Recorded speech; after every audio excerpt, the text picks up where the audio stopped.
अस्सलामु अलैकुम वरहमतुल्लाहि वबरकातुहू। खूबसूरत अमल इंसान की शख्सियत बदल देता है और खूबसूरत इखलाक इंसान की ज़िंदगी।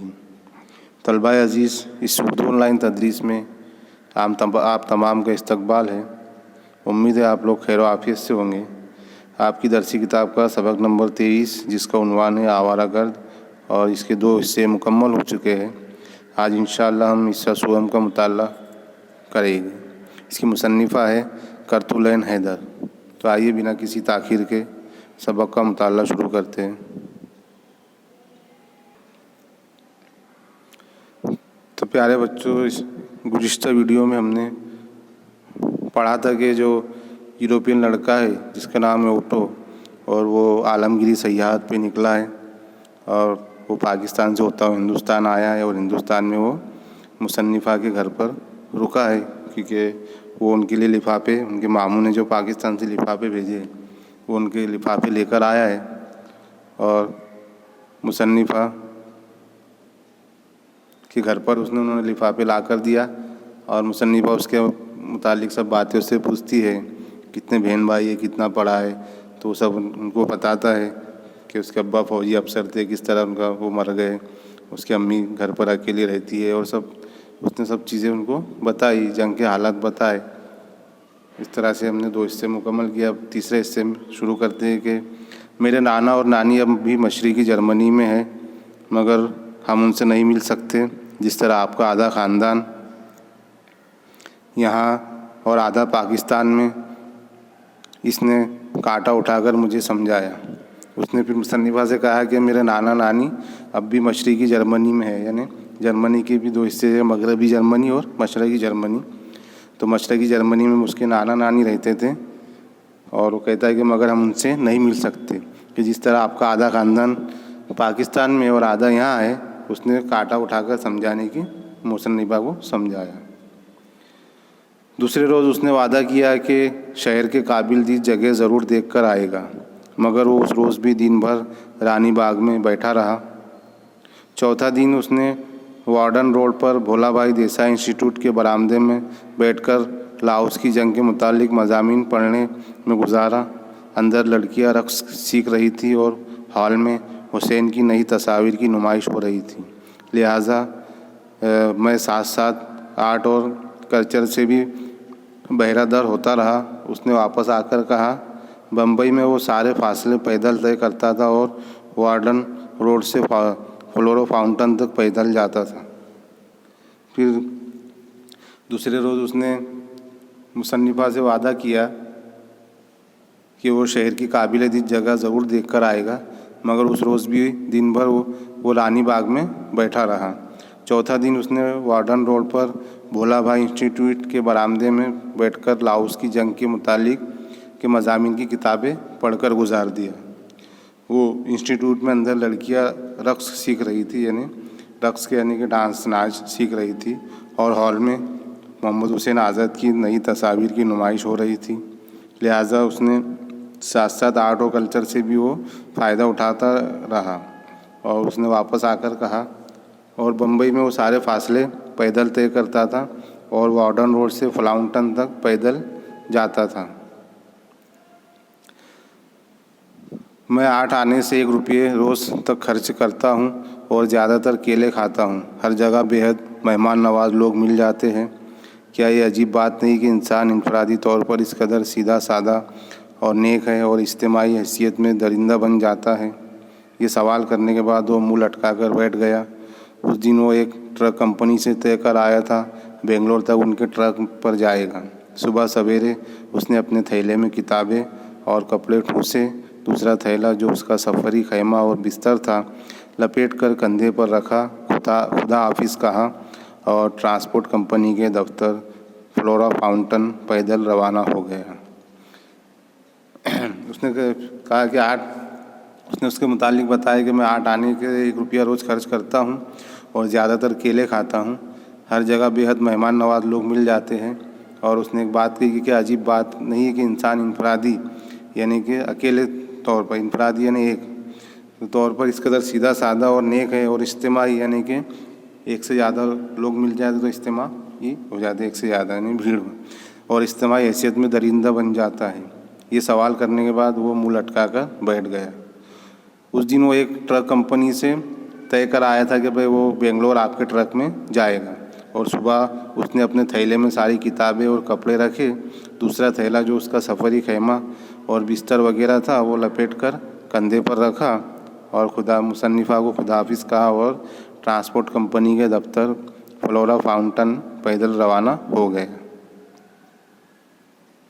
ऑटो के गए कई महीने गुजर गए। अल्लन मामू का खत आया तो मैंने उन्हें शिकायतन लिखा कि आपके बेटे ऑटो ने यहाँ से जाकर ये भी इत्तला न दी कि कमबख्त अब कहाँ की खाक छान रहा है। मैंने एक खत पोस्ट किया था कि डाक से ऑटो का लिफाफा आ गया। उसके टिकटों पर लाओस के बादशाह की तस्वीर बनी थी और ख़त में लिखा था, वो जर्मन लड़का जो आपके घर पर ठहरा था आपको भूला नहीं है। आप मेरे साथ बहुत मेहरबान थी। मेरी अंग्रेज़ी कमज़ोर है, गलतियाँ माफ़ कीजिएगा। आप मेरे साथ बड़ी बहन की सी शफ़क़त से पेश आई और मैं मोहब्बत पर बहुत यकीन रखता हूँ। इसकी वजह ये शायद ये है कि अभी बहुत कम उम्र हूँ, लेकिन आपने ठीक कहा था, दुनिया में सिर्फ वही लोग खुश रह सकते हैं जो ज़िंदगी को बग़ैर किसी पसोपेश के और बग़ैर सवालात किए मंजूर कर लें।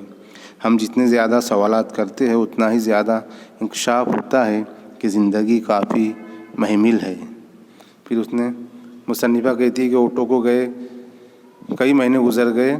फिर उन्होंने अल्लन मामू को ख़त आया तो उन्होंने शिकायतन उनको ख़त लिखा कि आपके बेटे ऑटो ने यहाँ से जाकर ये भी इत्तला नहीं दी कि कमबख्त कहाँ की खाक छान रहा है, यानी किस हाल में है, कहाँ पर है।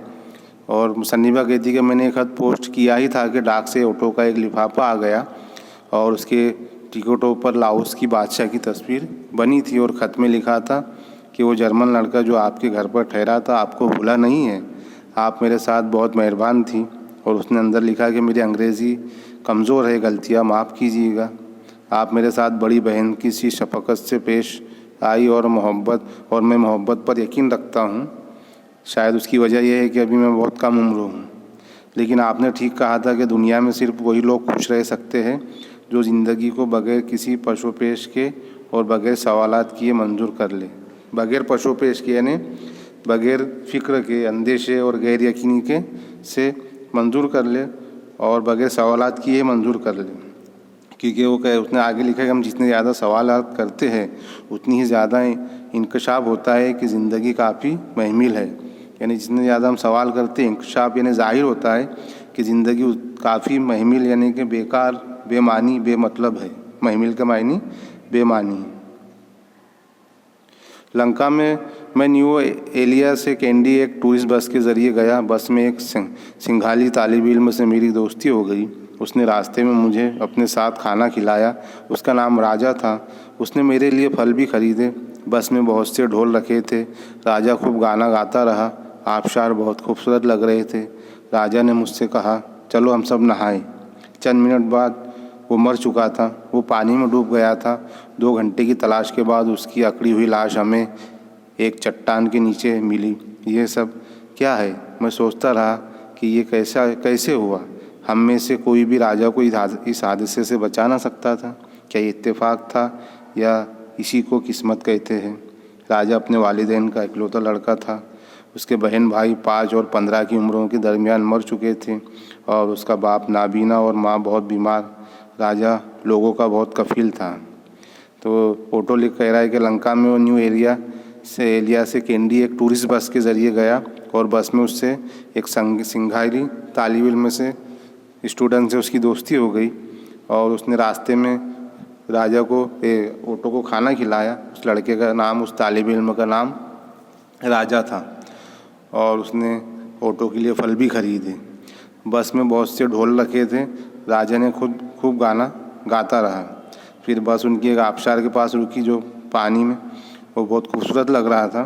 फिर राजा ने कहा कि चलो हम यहाँ नहाते हैं, और वो जैसे ही नहाने गए तो राजा उसमें डूबकर वो मर गया। चंद ही मिनट में वो मर गया था। 2 घंटे की तलाश के बाद फिर उसकी अकड़ी हुई लाश उनको मिलती है एक चट्टान के नीचे से।